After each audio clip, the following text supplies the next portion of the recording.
Oi, gente, e aí, como vocês estão? Vamos começar agora mais um vídeo e eu vou mostrar pra vocês dois ativos que eu comprei.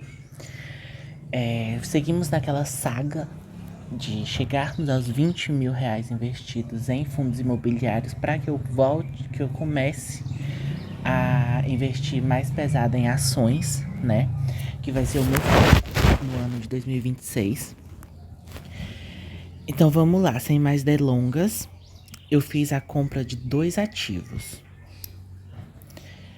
Eu comprei Gari 11 e comprei ARRI 11 no dia de hoje. Comprei 46 cotas de Gari 11, que deram um total de R$ 393,30, totalizando agora 370 cotas do Gari 11. E também fiz a compra de 59 cotas de ARRI 11, né? Totalizando 412 cotas e um valor investido hoje de R$ 401,79. Meu aporte esse mês, infelizmente, foi menor do que eu gostaria, mas eu tô tendo algumas contas, né? Que eu vou ter que dar prioridade. Vou tirar meu aparelho e vou ter que pagar pela contenção, né? Que é um valor assim bem caro, R$ 500. E vou ter que fazer um concurso em uma outra cidade. Então eu vou gastar com passagem, com alimentação e de volta. Então eu tive que reduzir o meu aporte para que fosse mais condizente, né? O meu aporte foi R$ 600 que eu investi no meu próprio bolso, mais R$ 200 de dividendos que eu recebi, que totalizou R$ 800. Ficou um pouco ainda na minha conta de investimento da corretora, porém, próximo mês, quando eu for investir, eu utilizo novamente esse troquinho que ficou lá, né? Então vamos ver como que tá minha carteira. Atualmente eu tô com um patrimônio investido de R$ 27.418,24. Uma variação, positiva de 7,26%, que representa R$ 1.990,27. Dividendos recebidos na minha carteira, R$ 1.841,74. Desse total, eu recebi R$ 1.613,23 nos últimos 12 meses. A gente pode ver aqui minha carteira, que de FIIs tá 61,02, ação 27,68, Tesouro Direto 5,69, renda fixa 3,92 e ETFs internacionais 1,69. Nas minhas ações, eu fiz uma adição de uma ação, que foi a adição de BBSE3, Banco do Brasil Seguridades. Gente, esse aporte, ele foi um aporte direcionado para os dividendos que a empresa provavelmente pagaria agora nesse começo de ano, né? Eu estudei a empresa, eu estudei alguns indicadores da empresa, eu estudei também o modo de pagamento, estudei quando que ela anuncia, quando que ela paga. E na minha concepção fez sentido que eu colocasse ela agora, porque minha carteira de ações ela não tá me pagando bem da maneira que eu quero. Então, a partir de agora, eu vou começar a estudar e a focar na melhora de rendimento das minhas ações, dos proventos que as minhas ações me pagarão, certo? A única adição nas minhas ações foi essa. Nos fundos imobiliários eu não adicionei nenhum ativo, continuo com os mesmos ativos, com a diferença de que eu estou montando uma estratégia para deixar os meus fundos imobiliários mais próximos um do outro. Que vocês podem ver aqui o meu saldo, né?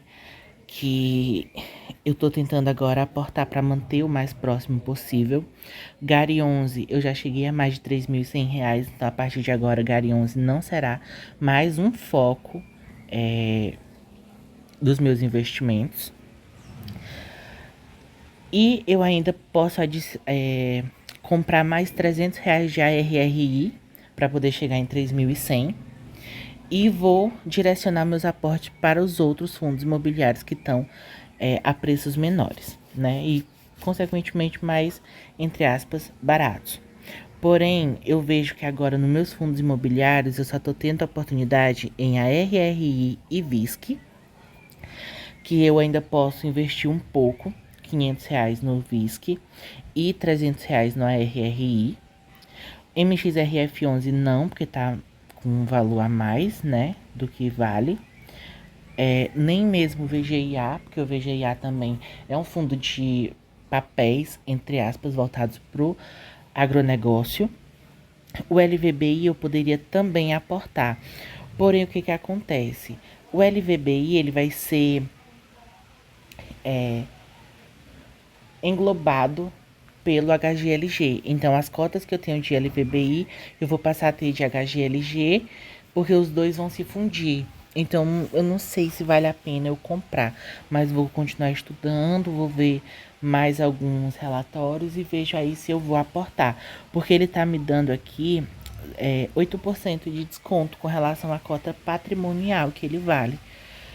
Então, vou estudar. E o HCTR, eu não vou aportar nele porque, sei lá, me decepcionou. Eu tenho ele desde o início da carteira.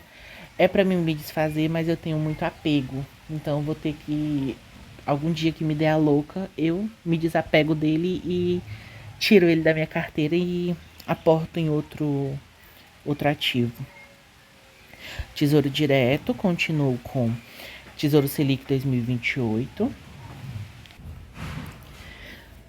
Sendo que nele eu tenho um total investido de R$ 1.100.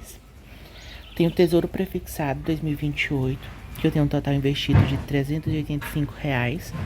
E IPCA 2029, que eu tenho R$ 181.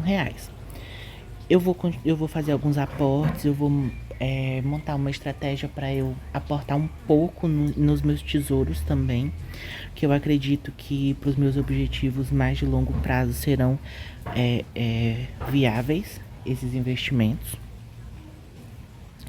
Meus ETFs internacionais continuam com QQQ e com VOO, sem alteração na quantidade de saldo que eu investi, porém eles estão se valorizando. O VOO se valorizando 2,97% e o QQQ 0,20%. E na renda fixa eu continuo com os meus dois aportes no CDB da Nubank, cada um de R$ 500. Tá me trazendo uma taxa bem legal, né, de rentabilidade de 15,45%, então eu considero que seja uma rentabilidade muito boa. Seguindo aqui para os meus proventos. Meus proventos vêm numa escadinha não tão crescente por conta das ações que eu tenho na minha carteira que elas me pagam. Esse mês eu tô com a provisão de receber R$ 189,57, tá? Porém, a gente pode descer aqui um pouco e colocar aqui, ó, recebidos e futuros. Nos recebidos e futuros, em março, eu já tenho provisionado R$ 115, que são 3 ações que vão pagar na minha carteira. Vocês lembram que eu falei sobre a BBSE3, que foi um aporte estratégico? Pois tá aqui, ó. Ela vai me pagar 74,41%, sendo esse total R$ 85,60, com 33 ações, se eu não me engano. Se eu pegar uma relação dos meus fundos imobiliários e pegar mais ou menos o que ele está me pagando agora, 165, e adicionar mais esses R$ 800, pode ser que eu receba mais o que? Uns 173 reais, né? Mais os 115 das minhas ações, então vai ser um dividendo bem alto, tá? Eu nunca tinha recebido esse dividendo, então provavelmente vai ser o maior da minha carteira até o momento. Claro que de acordo com o que a gente vai investindo, vai aumentando cada vez mais.